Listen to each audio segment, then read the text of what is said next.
Well, hello there. Sorry about the delay. I guess welcome back to another episode of Tanks with CS.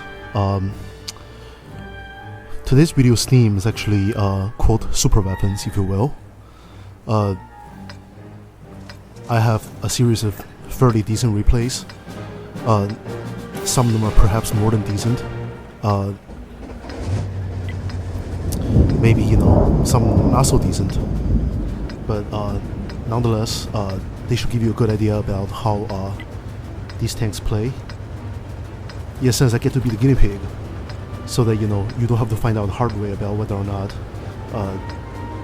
you should start these grinds or purchase these tanks, especially considering how tough the game economy has become in tanks, unfortunately. Anyway, I digress already. So what is a super weapon? I mean, what makes a piece of military hardware a super weapon? I guess possibly one of the easiest way to define a super weapon is the fact that in terms of performance and in terms of usability, in terms of what sort of tactical and strategic advantage such a weapon may bring, such as the poison gas or machine guns in World War I, thermonuclear weapon in the 40s and 50s, and you can argue probably in the 80s or even perhaps in the future, space military weapons. Those are the things that's essentially going to completely alter the balance of power or the way an engagement the battlefield might proceed. And obviously in the video game world, certain things you guys might know also qualify as super weapons. I mean, if you have any experience playing the Command & Conqueror series of games, the nuclear missile or the Iron Curtain or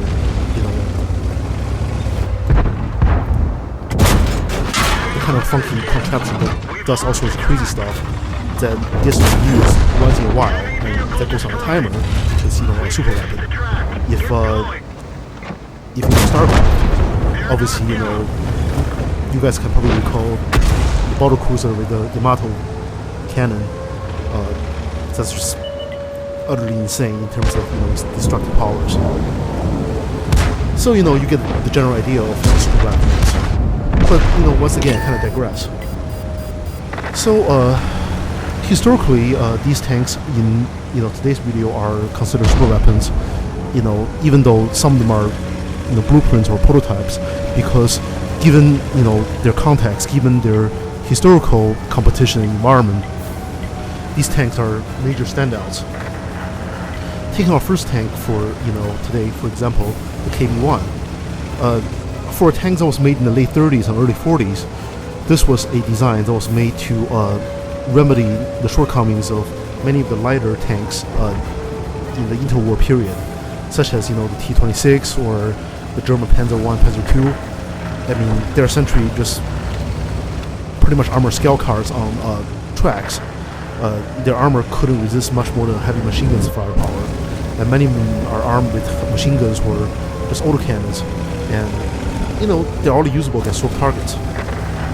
So in a sense, the KB-1 was something that came out of the Soviets' experience of the Spanish Civil War, and in a sense, its performance is kind of relatively well represented in the game, even exaggerated to an extent. In terms of protection, this thing has 75mm armor from all around, and the front is pretty notably angled, meanwhile the sides feature tracks, which means this tank's armor essentially is resistant to anything with 120mm of penetration, frontally and side on, and obviously it's even more durable if you angle. Consider the fact that give or take, the average penetration for a tier 5 tank gun tend to vary from maybe 100mm to 120mm. So essentially, you're looking at essentially equal tier tanks. This tank might face already have a well below 50% chance of penetrating it without having to switch to gold ammo, and that's not counting any sort of angle positioning the driver might do. And not to mention, aside from having pretty good armor, the mobility for the KV-1 is not terrible. It's not great, but it's good enough for the tank to follow the flow of battle. And the gun is actually fairly good with good DPM, alpha, and penetration. I see, almost 130 alpha, 160 alpha, much better 120 penetration, 160 alpha, and under 5-second reload.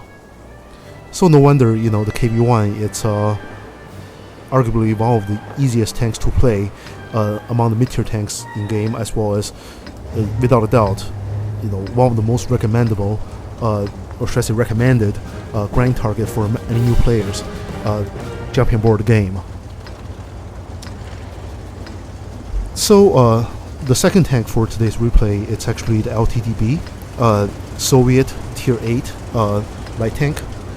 This tank is obviously not something that was put in mass production or actually saw service, but you will see blueprint / prototype, if you will. Obviously more of a blueprint than a prototype, because obviously something like the IS-7 was actually built in small numbers. So you have to consider how this tank performs in comparison to its contemporary. Obviously, they might have to be tiered differently in tanks because for the sake of balance. So essentially, this tank was a contemporary of the Chaffee M24 that Americans have at Tier 5 in this game. But mobility-wise, this thing is actually pretty fantastic. On flat ground, you can easily hit over 70 km/h, and even going up a fairly steep hill, you can still maintain over 30 or even 40 km/h. It turns very fast, so fast that you might think you're at the risk of tipping over because of the high center of gravity. And unlike many of the other light tanks, such as the French light tanks or many of the American light tanks, these tanks actually have pretty solid armor. Even though the armor may not be the best of what you can have at this tier, considering its firepower and mobility, it's actually fairly solid. I believe when this tank was designed and conceived, the goal was to give this tank the same degree of hull armor as the T-44, which is a Tier 8 Soviet medium tank. And I believe the upper front plate is actually 90 degrees, or much better than 90mm, at I believe 45 degrees. So, in other words, the upper front plate of this tank is resistant to give or take, guns with 170mm penetration. As you can see, the enemy Cromwell here, as well as the enemy Tiger, with about 140mm penetration, just simply could not go through an upper plate. And of course, at good angles, but I think that's a good habit to get into. Mid angling, you might get lucky at troll guns with 200mm penetration. So that's quite something for a light tank. Especially for a tank, the benefit from light tanks, excellent mobility and good camo, and the fact that they can maintain their high degree of camouflage even while on the move. Statistically, that's definitely a major advantage over mediums and especially heavies. The Lttb was, at one point, not too long ago, a Tier 7 light tank. At that point, it had less health and you could not mount a vertical stabilizer. After the tank is tiered into move and the tank was rebalanced, you can now mount a vertical stabilizer, which means, the tank can more easily aim quickly and also shoot on the move. And that was something I did to the tanks after the tech tree change.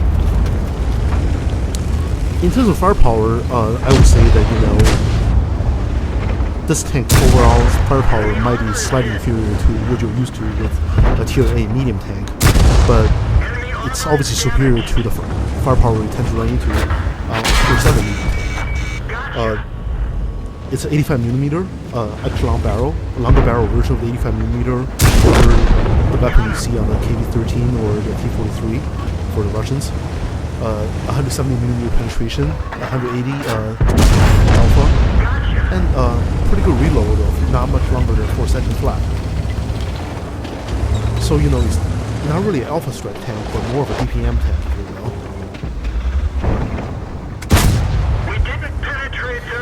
Which is, could be a good thing or a bad thing, depends on how you like to play. Because, for example, something like, the VK-2801, the Germans had at Tier 6 before you were balanced and your tank had essentially a derp gun.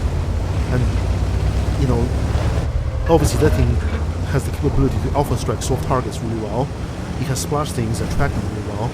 And because of the derp gun, you just have to hit the enemy. You don't necessarily have to pen. So that kind of makes it easy. But then on the other hand, versus something like the Lttb, if you are engaging a moderately armored enemy, you know, having a weapon such as the 85mm you see on the Lttb allows you to consistently essentially whittle down the enemy without you know, any degree of RNG or trolliness that, you know, some people might not like, as with, you know, most of the derp gun tanks, if you will. But I kind of digress. So moving along, as you can see, essentially the tanks in today's video are arranged in chronological order, in the order in which, you know, they were designed in history, I guess. So the third tank for today's video is actually the T-29 American Tier 7 heavy tank. This tank is more than anything, you know, a very, you know, solid heavy tank, as well as, you know, arguably a fantastic super weapon. Because, you know, this was never put into serial production or, you know, used in combat. But, you know, in a sense, this tank's design was ahead of its time and, you know, quote, too good for its tiering on tanks, almost. Because the T-29 was essentially an American design study. Then in the later war years, such as 44 or 45, you know, they want to consider the option of having a heavier vehicle to, you know, their M26, their T25, you know, all the prototypes they designed to replace M4 Sherman. And obviously, you know, there's, you know, practical and pragmatic motivation behind such a program, because if you look at the Tiger, the King Tiger, and, you know, what those tanks were capable of on the battlefield and what they have done in history, you can see that, you know, obviously some members of the American establishment at that point should and were reasonably, you know, concerned. And obviously the Russians, because, you know, took the brunt of the Germans firsthand, you know, developed the IS series from the KD series. And obviously, you know, in the long run, the Americans were essentially preparing the heavy tanks for a post-war showdown with the Soviets, you know, aka the Cold War. So what's so special about the T-29? I would say that, you know, in terms of protection, T-29 is actually excellent for what it is. I mean, even though its whole armor is already good, it's not great, the turret for the T-29, especially how angled it is in front of its cast turret, as well as the thickness and durability of its gun shield, the gun mantlet, you are essentially looking at about 300mm equivalent of armor in front of the tank, which means essentially almost anything this tank might run into will have trouble penetrating it, even with gold ammo. I mean, if you look at among the Tier 9s, you might see something like the T-30, you might see something like the 704, but honestly, they will only have a chance to penetrate the front of the T-29's turret if they load gold and if they get lucky with, you know, where to place the shot, where the shot land, and RNG. So that's quite something for the T-29. So even with this tank's bottom tier, you can essentially hold down and play support and play Overwatch and do your part and stay relatively safe from the enemies. The whole of the tank is 100mm in the upper plate and 50mm in the lower plate. So essentially, you know, if this tank is engaging on flat ground, the lowest tier tank, such as the Tier 5, this tank you see, will actually have no problem penetrating the tank through the lower plate as well as the machine gun port. But the upper plate considers an angle that, you know, 45 degree give or take as 100mm. Essentially means, you know, the upper plate is durable against guns with, you know, 150mm penetration or less. If you are, you know, shooting it with a gun with more penetration than that, such as, you know, American 90mm M3 or the Russian 122s with, you know, 170mm penetration, then in that case it kind of depends on the orientation of this tank, the horizontal or vertical orientation of this tank, and perhaps what kind of soft and hard cover this thing is using. Because, you know, there's a degree of uncertainty and RNG to that. It can go either way. And obviously, if you're shooting down to the upper plate from, you know, a high vantage point with even, you know, a lower penetrating gun, such as the German Schuler 88 or the German 75, you might still go through. But don't count on those situations, because you aren't always going to be able to position yourself like that. And in terms of mobility, the T-29, it's not too bad. It's not a fast head like you're used to with the IS series or the French stuff, or the Chinese, should I say. So essentially on good flat ground, you can do 35 km/h, but it's not so fast, or should I say so quick to accelerate. It doesn't climb hills too well, it doesn't turn too well, but it's good enough. And I would say the mobility is kind of middle of the road, because in a sense, in comparison to some of the super heavies, such as the new German Mammut /Mauskin /Maus line, or the KB3, KB4 line of Russian super heavies. This is actually not too bad.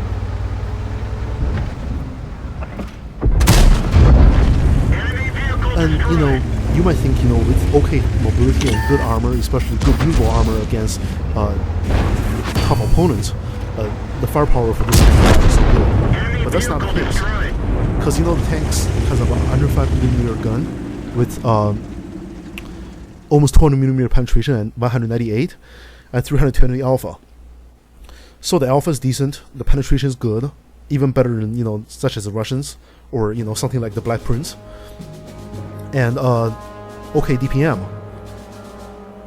Obviously the DPM will not save you if you run into hard tier opponents, but at little more than 9 seconds, it's very much usable for what it is.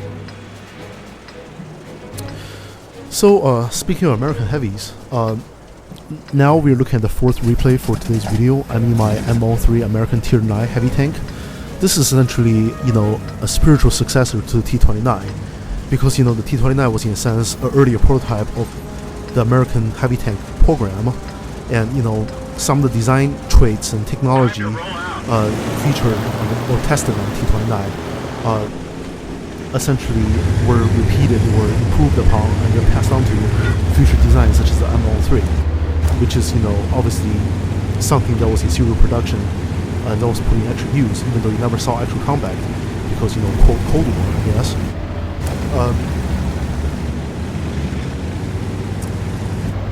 In a sense, the M03 is kind of like the T-29, but it is also not very much like the T-29. It shares some of the similar traits, but it's also notably different.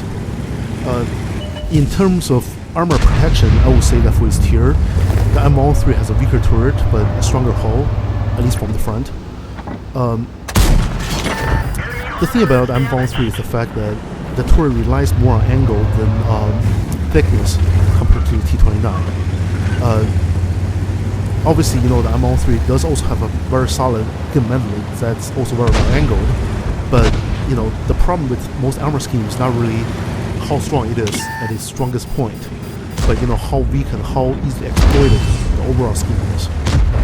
So as you can see, the M03 has a bigger turret, and the turret has a fairly large rear overhang, white cheeks, and unfortunately the cheeks kind of very much relies on angle for protection's sake.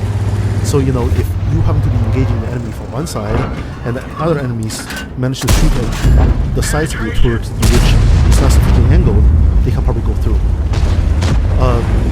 In a sense, if they can somehow negate the angle of your turret, a large chunk of the turret is already resistant to about 150 or even less, 120mm for penetration, should I say. Also, the turret has a fairly prominent cupola up front, or should I say up top.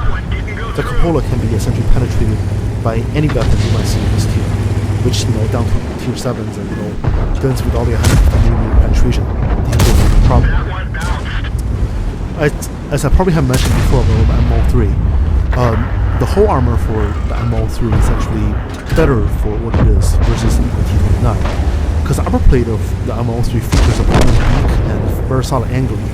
So in a sense, the upper plate for the M03 can bounce most weapons with less than 200mm penetration, no problem.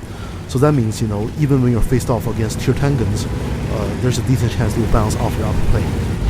Meanwhile, the lower plate, even though it's not as weak as, you know, what it is on the T29, probably 50mm, the lower plate on the M13, depending on angle and, you know, your position, can often be penetrated by tier 8s and even some tier 7s.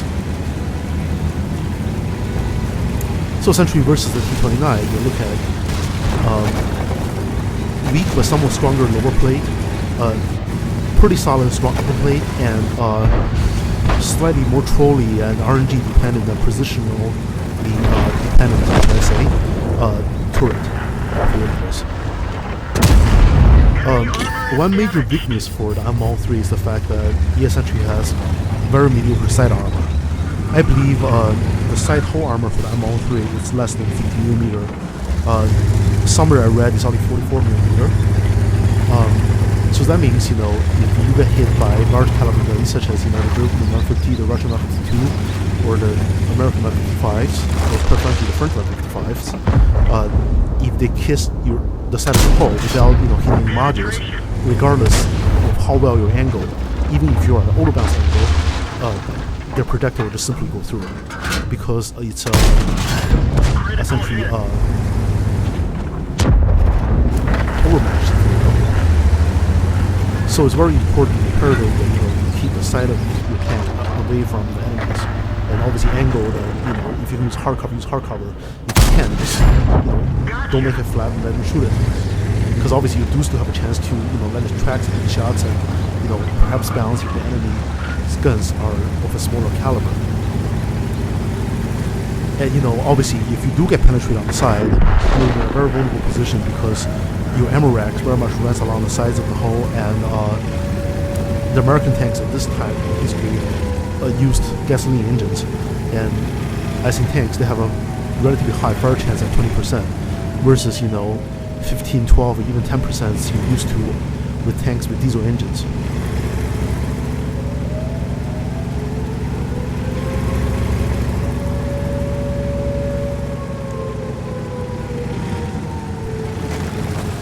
And the tricky part about M13's gameplay is the fact that, you know, essentially, you can't really play this tank as a true heavy anymore, because its armor has too many weaknesses for it to essentially grow against enemy reliably, especially trying to engage an enemy in close range.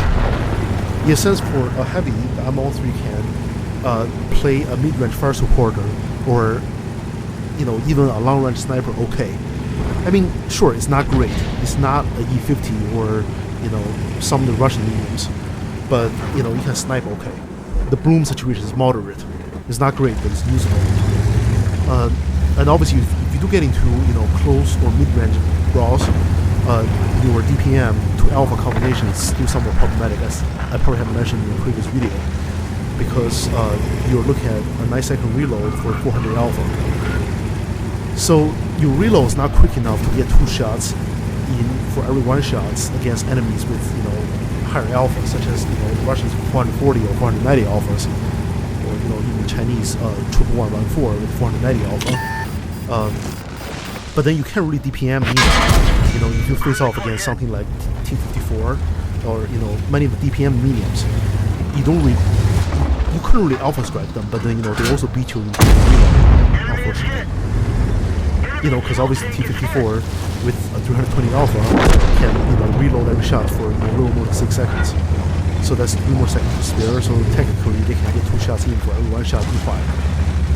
So it's very tricky about, you know, where you position yourself and which enemy you engage. Because if it's down to the wire, you know, you might be in a tough spot. Especially considering the fact that, you know, in terms of mobility, the M13 feels very much like a T29, except, you know, it's even bigger and slightly softer target, especially regarding its turret. So if the enemy do get close and they do start to drive around you, the fact that it doesn't turn fast enough, and the fact that you have essentially paper side and paper rear armor, you know, renders your position very much vulnerable. So, you know, it might be wise to keep the enemy at arm's length, but not so far away that, you know, the weapon's mediocre handling will also cause you problems. as you know, you might miss, well, the enemy might slide back and weak spot and so on and so forth. But ultimately, it's all about compromise. It's all about balance of power, just like how things are in real life.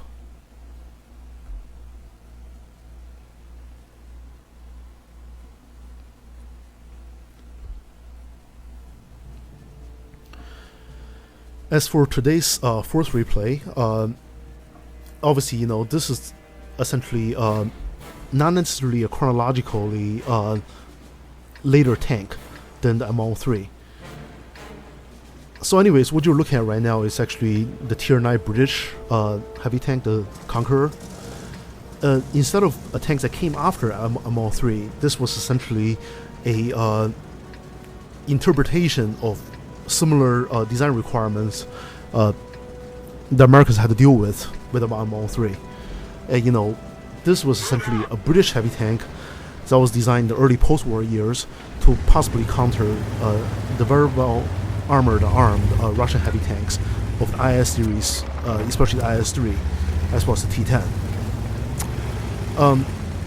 So the design principle behind this tank, as well as ML3, is the fact that they must be durable enough to be reasonably well protected against even the largest and most potent enemy weapons.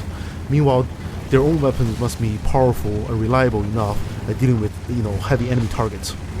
And so surprisingly, or much rather unsurprisingly, the Conqueror actually features the same 120mm rifled main cannon you see on the ML3.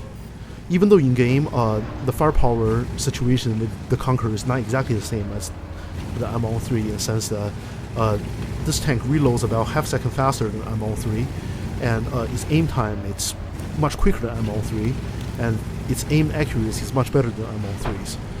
And also, its bloom situation is also very solid. So in a sense, in a peekaboo situation, or if you're shooting on the move, the Conqueror is a better tank than the ML3. Mobility-wise, I would say that the Conqueror in-game is slightly better than ML3. It's slightly quicker to turn, it's slightly quicker to accelerate. You can almost argue that this might be partly because the fact that the Conqueror comes with a 950 horsepower Rolls-Royce Griffin engine, which is obviously an even more powerful engine than what the tank was historically fitted with. In a sense, this was, a proposed upgrade, if you will, or much better experimental setup. In terms of armor, the Conqueror, in a sense, suffers the similar problems as the ML3, but the design for the two tanks are not exactly the same. Like the ML3, the Conqueror has mediocre side armor. I believe it's only 50mm. So it does suffer from overmatch issues, from enemies with guns that have, more than 150mm caliber. Also, the track module on the Conqueror is not as beefy, so the chance or the probability in which the tracks might actually eat some enemy projectiles is lower on the Conqueror versus how things would be in the ML3. The turret for the Conqueror, I would say, is better than ML3 because the turret is a smaller target, it's more streamlined. He essentially lacks a weak spot from the front. The cheeks are better angled than the cheeks in the ML3, and they're thicker. The mantlet on the Conqueror has even more angling, and it's smaller and it's more durable. The commander's hatch is reasonably well armored, and also it's essentially positioned overmat, or should I say, a auto bounce angle, which is not the case in the ML3. So in a sense, the Conqueror has better turret armor to go hold down, whereas the ML3. Ironically, the Conqueror has less depression for the tank to be effective while it's hold down. It has 7 degrees of gun depression versus the 10 you see on the ML3. The whole armor scheme of the two tanks are similar yet different, in the sense that it does also have a strong upper plate and weak lower plate. but the Conqueror lacks the organic and eggshell shape you see on the M13's hull. In a sense, it does not have a 250mm equivalent beak. It doesn't have essentially a 250mm effective upper plate that's very slanted and angled and trolly. The upper plate for the Conqueror, it's very well angled, but it's ultimately a flat plane in terms of its design. But consider it's about 130mm thick and is angled at more than 60 degrees. The upper plate of this tank can somewhat inconsistently bounce guns up to 250mm penetration. Obviously, if the enemy have less than that, then the upper plate is somewhat reliable. Meanwhile, the lower plate for the Conqueror is spectacularly weak. Essentially, anything you will see can penetrate it. Guns with 130, 140mm penetration, such as some guns you see on stock tier 7s or tier 7 lights, can just go through. And the worst comes to worst, the ammo rack is actually positioned right behind the lower plate. So I would say safe storage is a must for the crew. And some people will go even as far as to mount a vet ammo rack there to further protect the ammo. Even though personally I'm very much against something like that, because I believe it's more important that you do your part and shoot well and tank well than to sacrifice a slot that could have been used to improve your fire control and to improve your firepower for something that's passive and protective.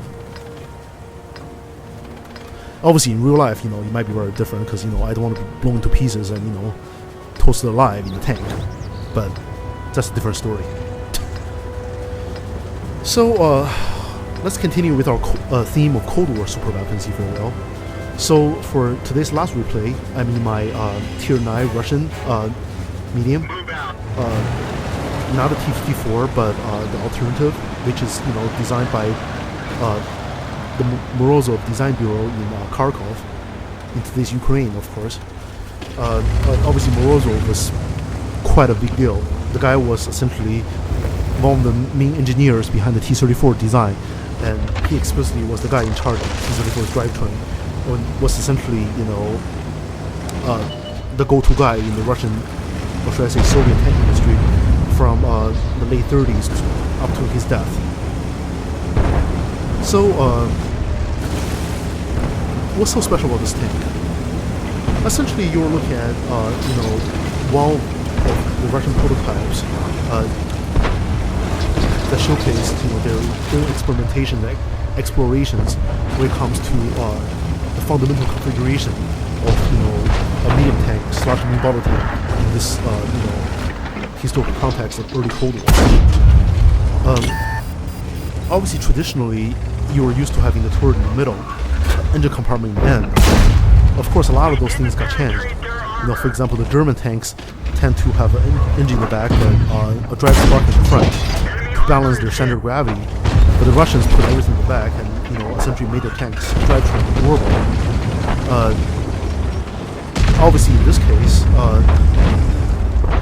the designers considered putting all of the crews in the fighting compartment in the rear of the hull, which means less of the tank have the armor, and in turn allows the same amount of weight to for armor that will in turn offer better protection for what it is.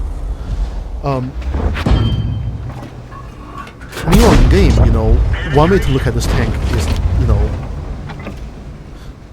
you are essentially looking at somewhat clumsier and more awkward version of the T-54, but that also in turns features more reliable armor, especially if you know how to use it.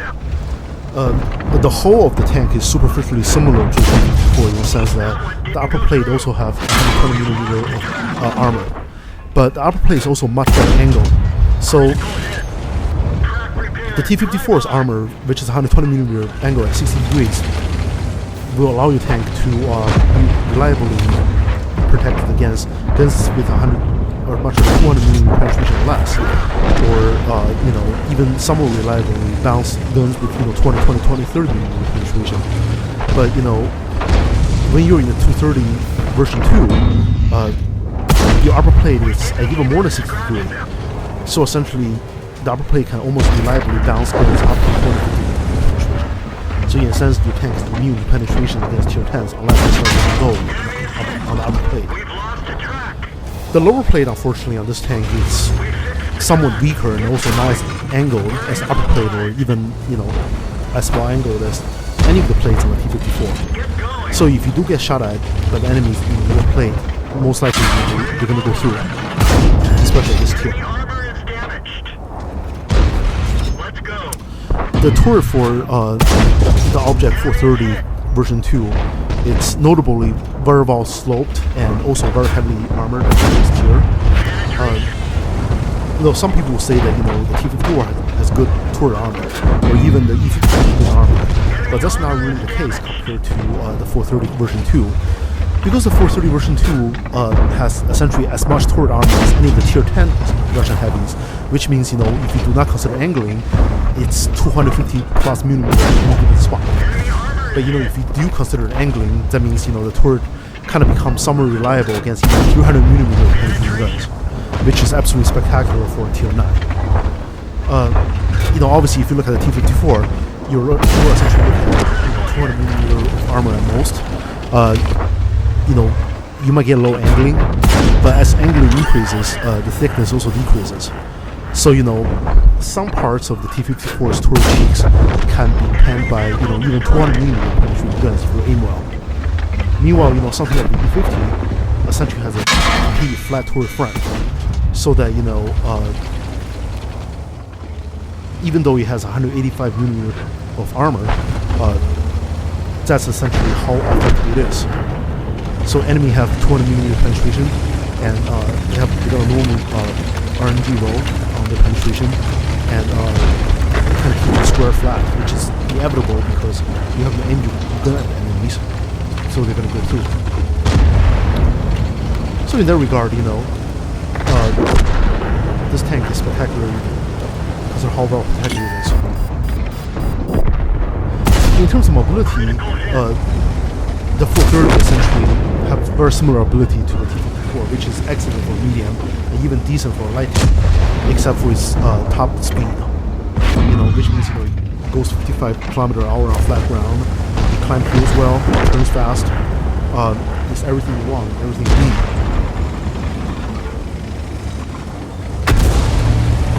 And one way to look at this is the fact that, you know, even though the 430 has lower engine power, it managed to achieve its good mobility with lower ground resistance, which is also a trait similar to, you know, higher tier Russian mediums.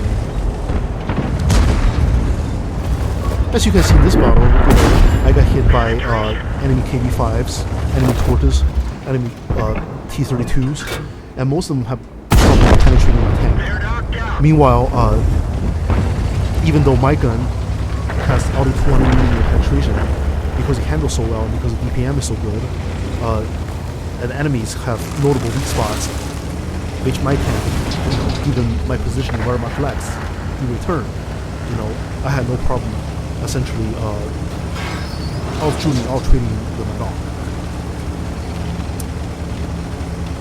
One possible weakness about the 430 version 2 is the fact that its turret does not turn all the way, as in, you know, 360 degrees. You'd much rather, you know, you essentially have, give or take, a 90-degree blind spot towards the rear of the turret. I believe this design feature was the result of the fact that, you know, the Soviet designers essentially put the entire 4-man crew of the tank inside the turret. So the driver is actually sitting in the turret also, just like, you know, it is the case with, you know, the Object 416. So perhaps if the turret turns all the way, maybe the mechanical control of the driver will be out of place, or maybe the guy will be kind of experience disorientation for a while. But it is what it is. As you can see at this point, the enemies try to engage me by flanking me because they know that, you know, my tank's turret can only go so far. So, you know, they try to get to me by getting around me, which is also a tactic one used when engaging, let's say, a tank that's such as, you know, the T-20 prototype or the T-24. But once again, positional limitation, design limitation can also be overcome if if the other traits for the tank are actually superior. So they try to get around me and they track me, so I repair my tracks and instantly my mobility can overcome their flanking attack.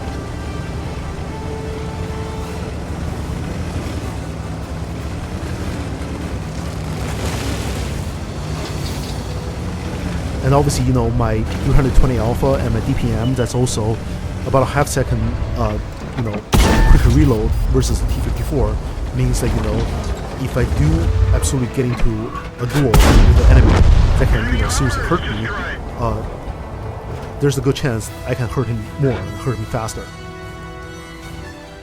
And of course, load your HE round to take out the scumbag, as usual. It's good to cure cancer.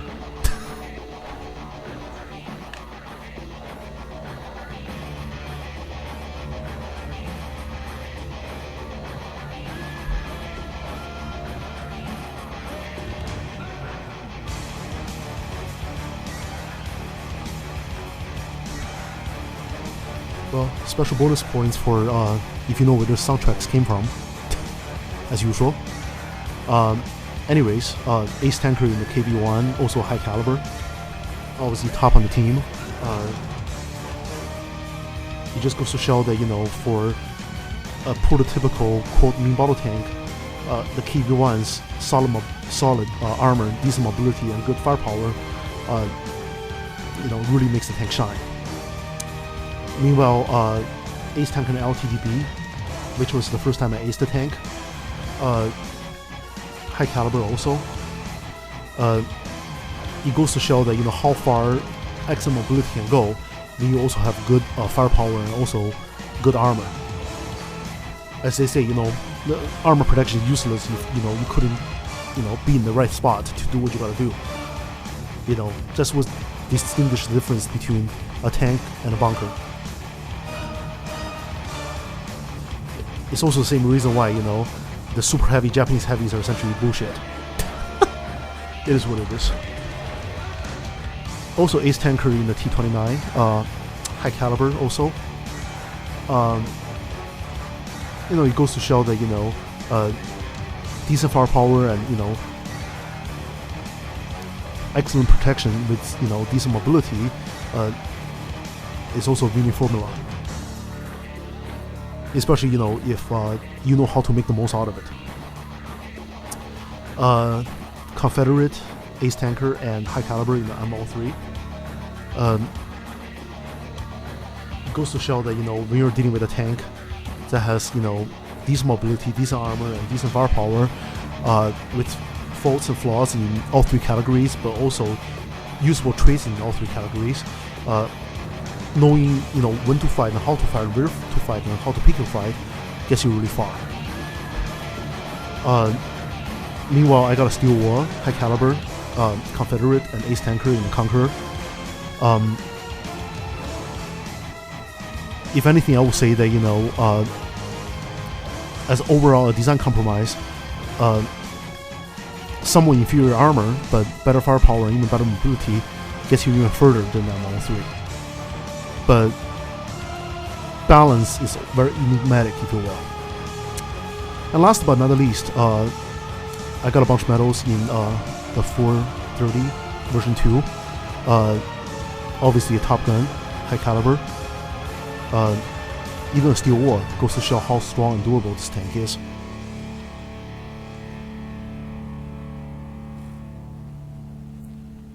Well, thanks for sticking around. See you next time.